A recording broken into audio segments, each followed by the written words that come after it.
저는 오늘 본문을 중심으로 온유한 자는 복이 있나니라는 제목으로 하나님의 말씀을 전하겠습니다. 오늘 본문은 그럼 팔복의 내용 중에 온유에 관한 말씀입니다. 팔복은 예수님께서 말씀하신 복이며 하나님의 나라 백성들이 가져야 할 8가지 성품입니다. 즉 이미 예수 그리스도 복음 안에서 하나님의 나라가 임한 천국 백성들에게 나타나야 될 성품이며 그들의 삶의 태도 또 모습이다 할 수 있겠습니다. 아마도 예수님께서 말씀하신 이 8가지 복 중에서 한국 사람들이 특히나 좋아할 만한 복이 오늘 소개할 이 3번째 복이 아닐까 싶습니다. 왠 줄 아십니까? 땅을 기업으로 받기 때문입니다. 여러분, 땅을 유난히 좋아하는 한국 사람들에게 예수님의 3번째 복선언이 매우 매력적으로 들립니다. 그러나 이 온유한 자가 되어라, 그냥 땅을 받는 게 아니라 온유한 자가 되어라 하는 이 예수님의 말씀 선언이 그리 달갑지만은 않습니다. 왜냐하면 현대인들에게 이 온유라는 말이 별로 호감을 주는 말이 아니기 때문입니다. 여러분, 온유 어떤 말인가요? 온유함은 사람의 표정이나 성질이 온화하고 부드러운 것을 말합니다. 말 그대로 마음이 따뜻하고 부드러움을 의미합니다. 또한 온유하다라는 것은 나보다 남을 먼저 생각하는 겁니다. 즉 다른 사람에 대해 이타적이고 부드러운 성격을 가졌다라는 뜻이죠. 특히 오늘 본문에서 온유한으로 번역이 된 헬라 단어인 프라우스라는 단어는 자기 자신을 중요하게 여기지 않는 마음입니다. 자기를 지나치게 중요하게 여기는 감정에 사로잡히지 않는 마음의 상태를 뜻합니다. 안타깝게도 오늘날 이 사회에서 이러한 성품이 높은 평가를 받지 못하는 것 같아요. 약육강식, 적자 생존의 원리가 냉엄하게 적용되는 오늘날 이 사회에서 많은 사람들은 남에게 약하게 보이거나 만만한 사람으로 취급되는 것을 여러분 죽기보다 싫어합니다. 오늘날 치열한 경쟁 사회에서 온유함이 이 패배나 낙오를 의미하기도 하고 때로는 우유부단하고 용기 없는 것으로 오해되기도 합니다. 온유한 사람, 말 그대로 성격이 부드러워서 남에게 싫은 소리 한번 못하는 사람, 어떤 경우에는 지나칠 정도로 비굴하게 굽실거리는 사람이라 생각되는 등 그렇게 긍정적인 시각으로 사람들이 바라보진 않습니다.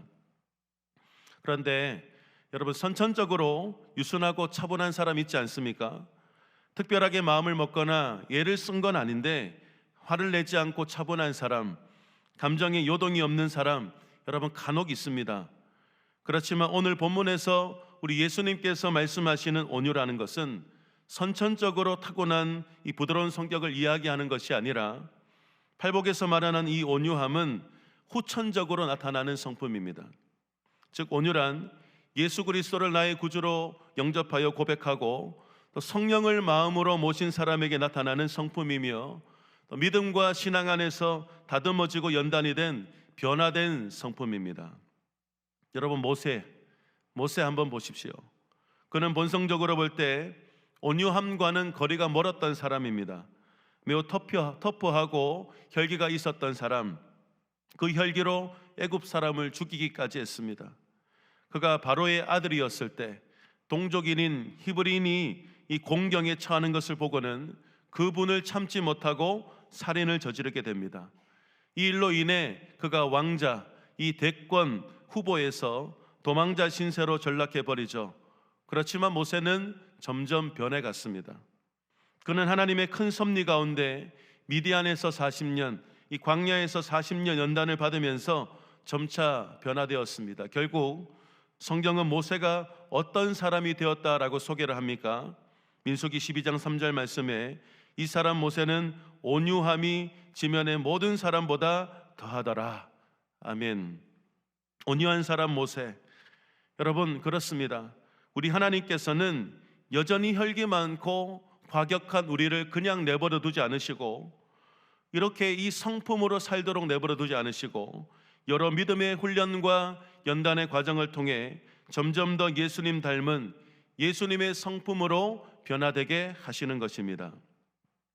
사실 우리 중 대부분은 이 충격이나 충동을 받으면 이 야생마처럼, 길들이지 않는 야생마처럼 난폭해지기 쉬운 성품이 있습니다. 이 경박한 우리의 마음에는 이 혈기, 분노가 가득하죠. 그러나 예수의 영이신 성령께서는 이러한 우리의 성품을 통제하고 또 균형을 잡아주시는데, 이때 나타나게 되는 성품이 바로 온유라는 거예요. 특히 갈라디아서에서는 예수님의 온전한 성품과 인격을 묘사하는 성령의 9가지 열매가 나오는데, 그 가운데도 여러분 온유가 있습니다. 이 말씀 한번 읽어볼까요? 같이 읽겠습니다. 오직 성령의 열매는 사랑과 희락과 화평과 오래 참음과 자비와 양성과 충성과 온유와 절제니 이 같은 것을 금지할 법이 없느니라. 아멘. 성령이 우리 안에서 맺게 하시는 열매, 그 가운데 온유가 있다는 거예요. 다시 말해 예수 그리스도의 온유한 성품이 육화가 되어서 예수 믿는 나를 통해 드러나는 것이 바로 온유입니다. 온유하신 예수님의 모습이 나를 통해 그대로 나타나는 것, 그래서 어찌 보면 온유함은 예수 그리스도를 믿는 우리에게는 굉장히 자연스러운 일이 될 수 있는 것이죠. 그렇다면 이 온유함, 온유한 성품은 여러분 누구를 향한 것이어야 합니까? 다시 말해 온유한 성품을 나타내야 될 대상이 누구냐라는 것이죠. 이 팔복 중에 첫 번째, 두 번째 복이었던 이 가난한 심령의 가난함과 애통함이 하나님을 위한 것이었다면, 이 온유함은 하나님과 사람들을 향한 것입니다. 먼저 하나님을 향한 온유한 마음은 나와 하나님의 관계 안에서 그 효력이 발생되는데, 온유함은 하나님의 섭리 안에 자신의 인생을 온전히 맡기는 데서 오는 평안함이며, 하나님의 온전하신 뜻을 믿음으로 받아들인 자가 가질 수 있는 평온한 마음의 상태입니다. 즉 온유한 사람은 자신에게 어떤 상황이 닥치더라도, 이해할 수 없는 고통과 고난과 환난과 역경 속에서도 우리 하나님의 선하심, 그 선하심과 자비하심을 믿으면서 그분을 신뢰하는 겁니다. 온유한 사람은 어떤 상황 가운데서도 하나님의 뜻을 받아들일 준비가 늘 되어 있는 거예요. 여러분 성경 속에 그러한 인물들이 많이 있는데 제가 두 사람을 소개하겠습니다. 먼저 욥입니다. 여러분 욥 잘 알고 계시죠? 고 옥하는 목사님께서는 이 욥이 온유한 자의 기념비와 같은 자다라는 평가를 하셨는데, 여러분 우리가 익히 알고 있는 그의 삶과 고백을 보면 그 평가가 절로 끄덕여지죠. 동방의 최고의 부자였던 욥입니다. 엄청난 재산, 그리고 자녀들도 많이 있었어요.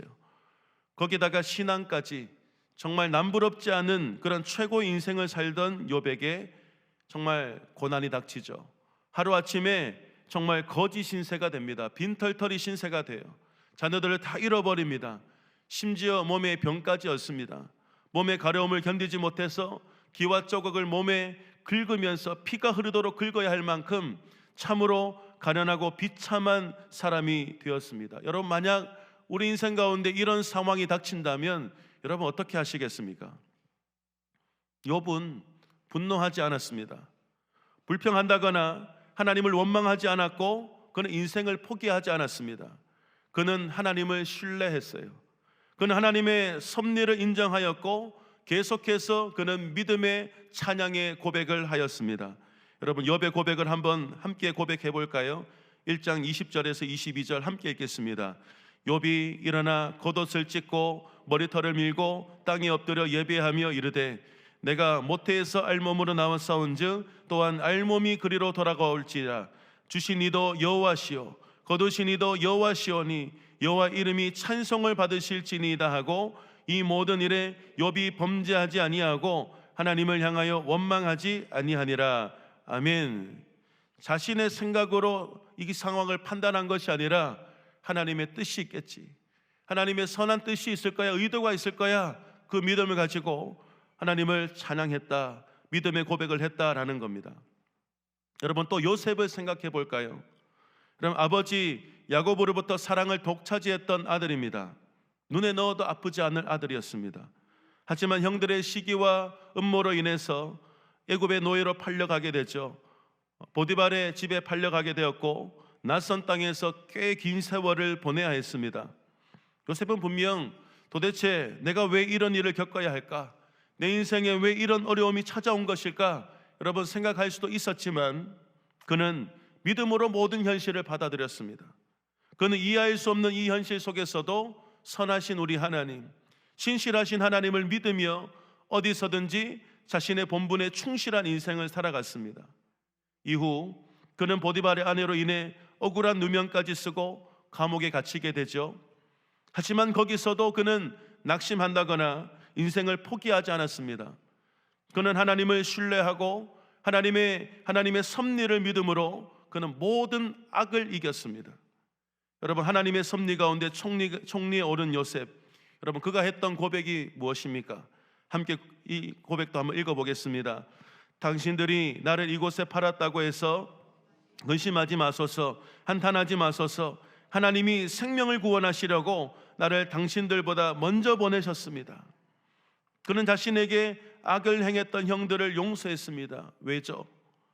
그토록 미운 형, 그토록 이를 갈 수 있는 형인데 왜 용서했습니까? 하나님의 섭리를 믿었기 때문입니다. 또한 그는 형들에게 복수를 하는 대신 사랑과 용서를 택했습니다. 사랑하는 여러분, 혹시 여러분 인생 가운데 찾아오는 여러 일들, 이해할 수 없는 불행과 고통으로 인해 마음이 편치 않은 분들 계실 것입니다. 편치 않은 마음 때문에 기도할 마음조차 생기지 않는 분 있으실 것입니다. 오히려 하나님 앞에 막 따지고 싶으실 거예요. 하나님 왜 내 인생 돌보지 않으실까?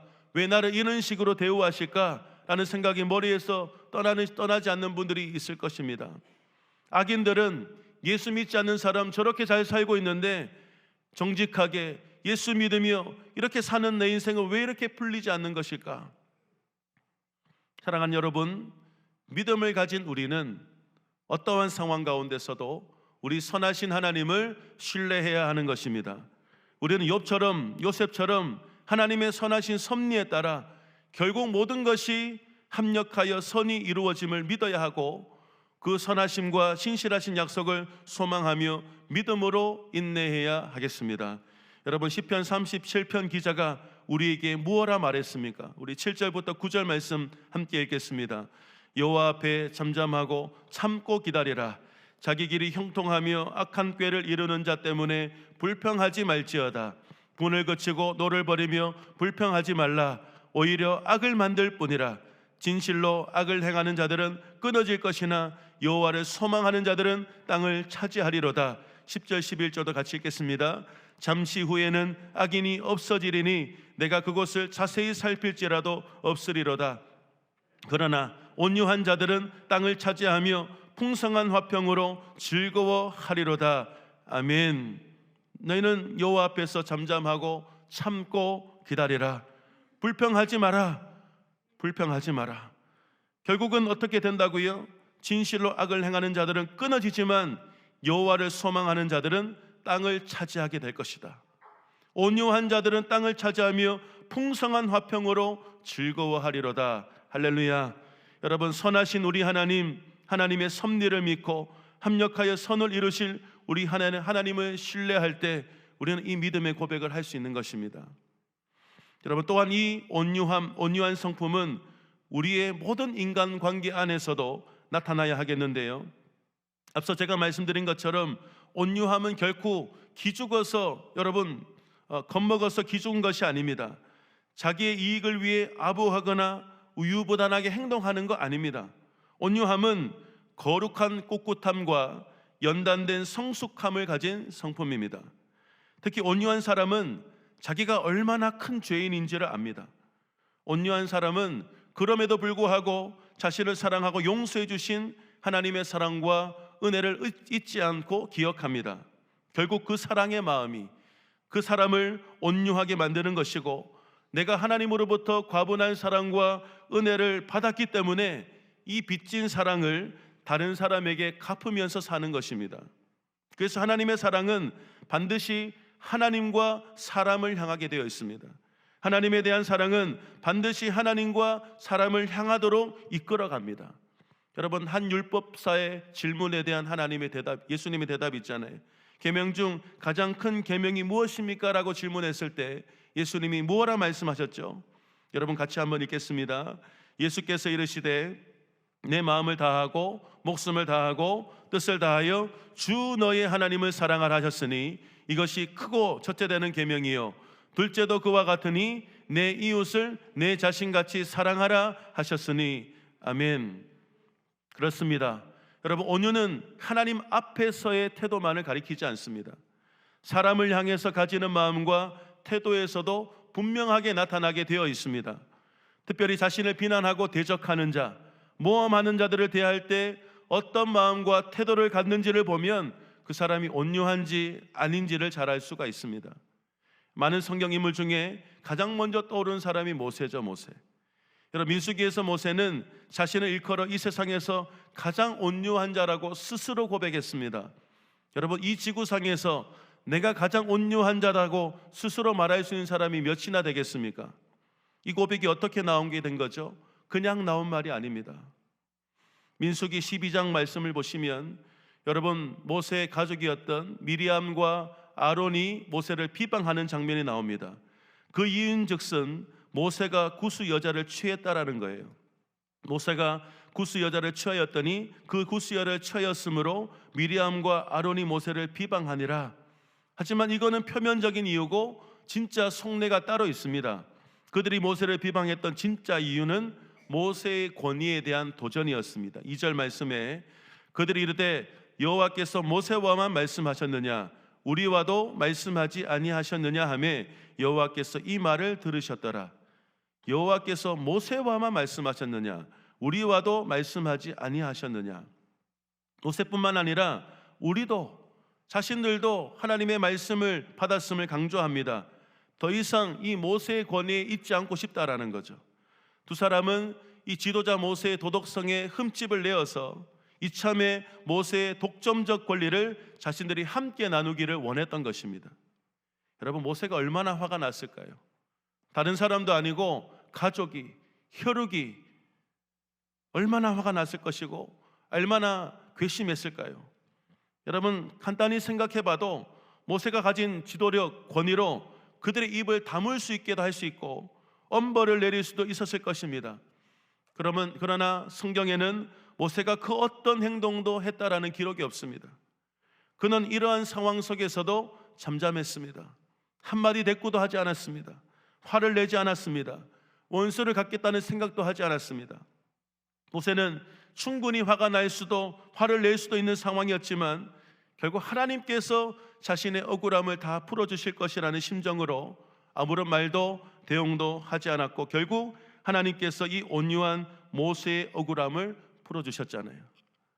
여러분, 사실 우리 마음속에는 잘못하면 터져버리는 폭발하기 쉬운 분노라는 강력한 폭탄이 설치되어 있습니다.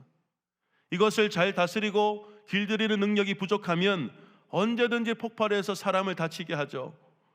그런데 예수님께서 팔복을 말씀하신 후 하셨던 마지막 선언이 무엇이었습니까? 너희는 세상의 소금이다. 너희는 세상의 빛이다. 여러분, 이것은 현재적 사실적 선언이었습니다. 무슨 말이냐면 너희는 앞으로 그런 사람이 되어라가 아니라 너희는 이미 빛이야. 너희는 이미 소금이야. 빛과 소금으로서의 선한 영향력을 발휘해야 돼 라는 말씀이죠.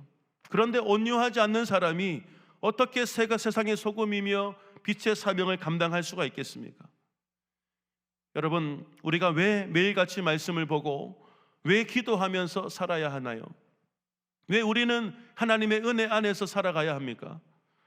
우리가 매일같이 하나님으로부터 은혜를 받고 예수 그리스도 안에서 새롭게 변화될 이유가 여기에 있는 겁니다. 여러분, 우리는 예수님을 믿습니다. 이게 무슨 뜻입니까?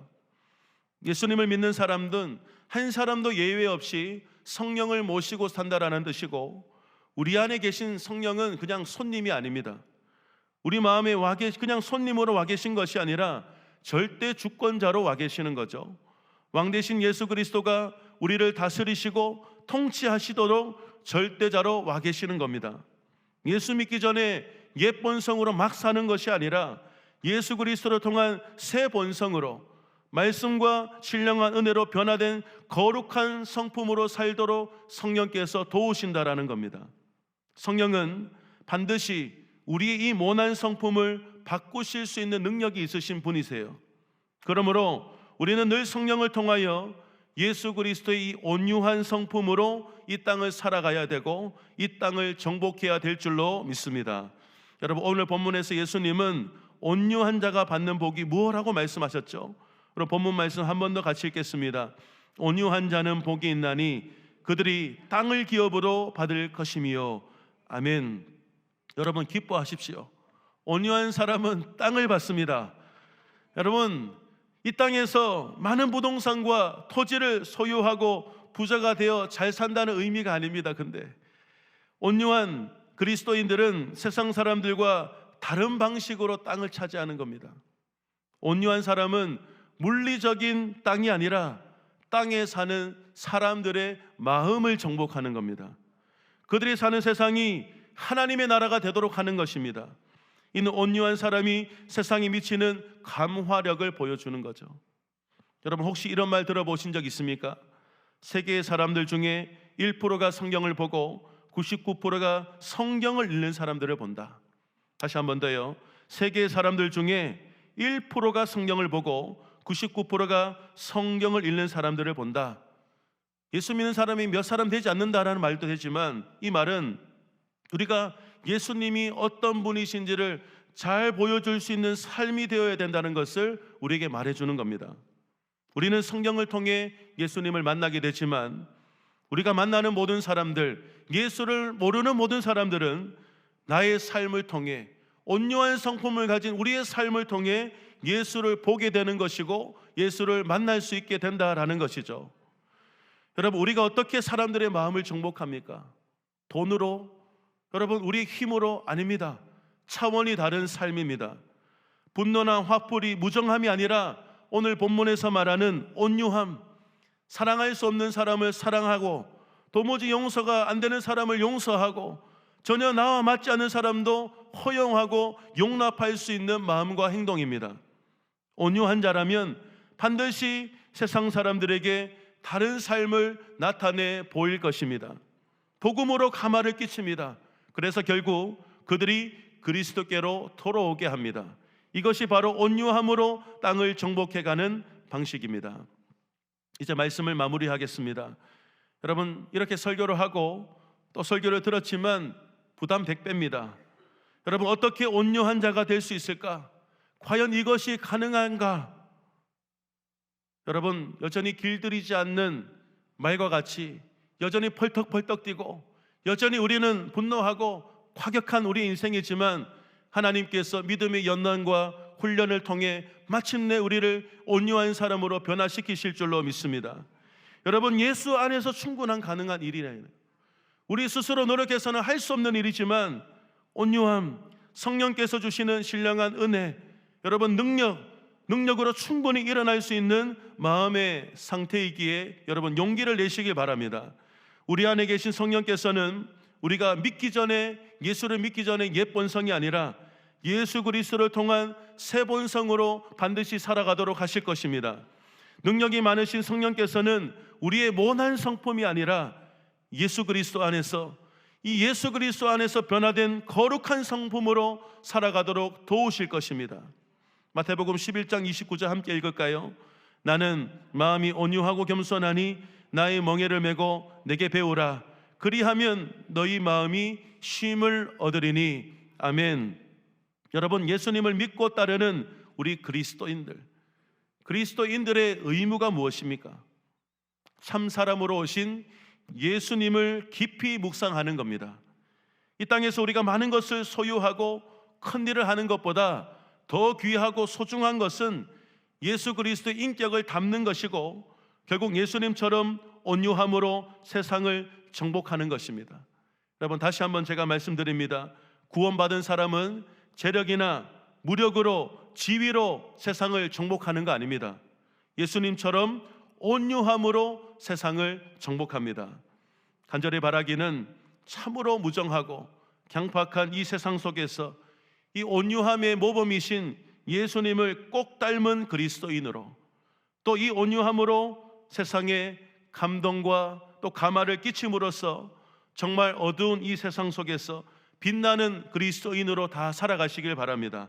그로 인해 정말 많은 이들이 여러분을 통해 그리스도를 알게 되고, 그들도 우리와 같이 예수 만나 복된 인생으로, 행복한 인생으로 살아가는 역사, 이 귀한 일에 우리 모두가 함께 쓰임받기를 예수님의 이름으로 축원드립니다. 우리 말씀을 생각하며 다 일어나셔서 우리 함께 이 찬양으로 함께 나가겠습니다. 성령 하나님 나를 만지소서.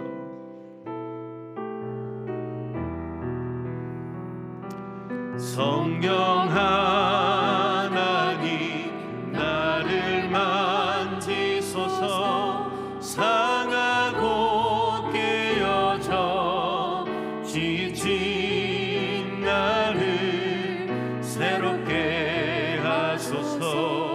성령의 바람 시들은 내 영 살리소서. 성령 하나님, 성령 하나님 이 땅 고치소서. 죄악의 어둠 속 헤매는 우리 태워주소서. 성령의 불로 세상 헛된 맘 데우소서. 임하소서. 임하소서. 성령 하나님이시여 지금 이곳에 임하소서. 바람처럼 불처럼 성령이여. 우리 두 손을 높이 들고 찬양합니다. 임하소서.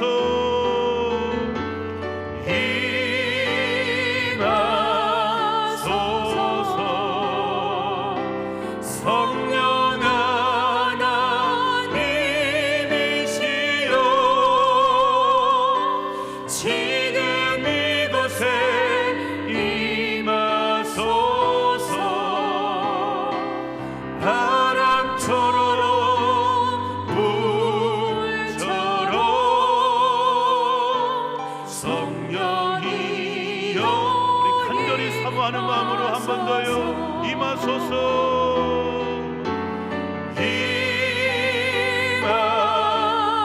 임하소서. 성령 하나님이시여 지금 내 맘에 임하소서. 바람처럼 불처럼 성령이여 임하소서. 주신 말씀 생각하며 우리 2, 3분 우리 주여 한번 부르 기도합니다. 주여. 아버지 하나님, 아버지 하나님, 우리에게 이 온유한 성품을 주시옵소서.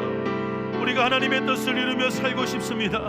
정말 예수님처럼 귀한 믿음의 열매, 전도의 열매, 영원 구원의 열매를 맺고 살고 싶습니다. 아버지, 이 세상 속에 살면서 여전히 세상 사람들과 똑같이 아버지 마음으로 아버지 범죄하고 하나님을 원망하며 하나님의 뜻을 거스르는 우리의 마음을 하나님 긍휼히 여겨 주시옵소서. 우리의 마음을 바꾸시고 변화되게 하실 우리 성령 하나님, 예수님의 성품을 꼭 닮은 온유한 자로 살아가게 하실 우리 성령 하나님 도와주시옵소서. 아버지, 우리가 이 마음의 상태로 이 모습으로 우리가 살아갈 수 없습니다. 우리가 변화되어서 우리가 교회 공동체, 가정 공동체, 이 세상 속에서 정말 하나님 우리에게 주신 이 사명 감당하며 이 온유한 성품으로 아버지 영향력 발휘할 수 있는, 선한 영향력 발휘할 수 있는 하나님의 사람 될 수 있도록 성령이여 도와주시옵소서. 성령이여 도와주시옵소서. 예수를 깊이 묵상하게 하시고 예수를 알아가게 하시고 예수를 닮아가게 하시고 예수님을 꼭 닮은 그리스도인 온유한 성품으로서 세상을 정복하고 세상을 변화시키고 세상의 많은 사람들에게 하나님의 나라를 이루어가는 일에 우리를 귀하게 사용하여 주시옵소서. 주시옵소서. 주시옵소서. 하나님 아버지, 우리가 정말 예수님처럼 온유한 자가 되고 싶습니다. 정말 예수님처럼 온유한 자가 되어서 하나님 나라의 유익한 자로 살고 싶습니다. 자꾸만 변질되고 무뎌지는 우리의 마음을 우리 주님 긍휼히 여기시고 고쳐주시옵소서. 새롭게 하여 주시옵소서. 예수님을 깊이 묵상하고 닮아가는 일이 우리의 일상이 되게 하시고 이것이 우리의 근원적인 목표와 목적이 되게 하시며 성령의 특별하신 간섭과 도우심 가운데 예수님을 많이 닮은 그리스도인이 되게 하옵소서. 강팍하고 무정한 이 세대 속에서, 이 세상 속에서 부드럽고 온화한 성품을 소유한 예수님의 참제자가 되게 하시고 하나님을 향한 우리의 마음뿐만 아니라 교회 공동체와 가정 공동체와 이 세상 속에서 모든 일을 대할 때마다 이 온유한 성품이 나타나 영향력을 발휘하게 하옵소서. 특별히 우리의 온유한 성품이 가장 먼저 가정과 교회 공동체 안에서 나타나기를 소망합니다. 우리와 가장 가까이 있는 자들에게 이 온유한 영향력이 나타나게 하옵소서. 그래서 우리가 속한 곳마다, 우리가 가는 곳마다 미움과 다툼과 분열이 아니라 사랑과 화해와 화평의 모습들이 있게 하시고 생명 냄새, 회복의 역사가 가득하게 하옵소서. 예수를 모르는 자들, 예수를 믿지 않는 자들이 예수님을 닮은 우리의 모습을 통하여 예수께 돌아와 예수를 믿는 역사가 있게 하시고 우리들의 이러한 선한 발걸음을 통해 어두워진 이 세상이 점점 더 환해지고 저주의 땅이 복된 땅으로 점점 변화되며 확장되게 하옵소서. 사랑하는 우리 성도들, 오늘 주신 말씀을 늘 마음에 새기며 말씀대로 살아가도록 성령께서 도우시고 인도하여 주옵소서. 예수님의 이름으로 기도드립니다. 아멘. 주 예수 그리스도의 크신 은혜와 하나님의 놀라우신 사랑과 성령의 교통하심이 주의 귀한 백성들 머리 위에, 이들의 모든 믿음의 발걸음과 삶의 모든 터전 위에, 주님의 몸된 교회 위에 충만히 있을지어다. 아멘.